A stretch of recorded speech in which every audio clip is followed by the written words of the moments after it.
বন্ধু সকল মানুষের জীবনে আসে, কিন্তু সকলে আপন হয় না।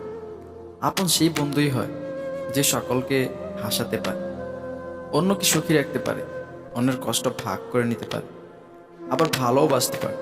আসলে সেই তো বন্ধু। আর অনেকে আছে যারা এইসব বন্ধুকে আপন করে না নিয়ে তাদের ব্যবহার করে। যতদিন তাদের ব্যবহার করতে পারে ঠিক ততদিন তাদের সাথে কথা বলে, আর ব্যবহার করতে না পারলে তাদের আর কোনো কথাই বলে না।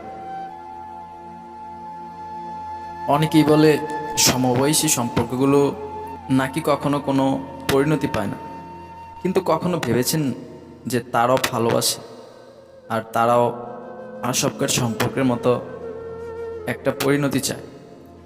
কখনো কি খেয়াল করেছেন তাদের একে অপরকে মানিয়ে নেওয়ার দিকটা?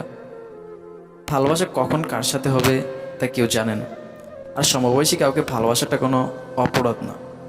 তাই স্রষ্টার কাছে একটাই চাওয়া, সব ভালোবাসাগুলো যেন তার পরিণতি পায়।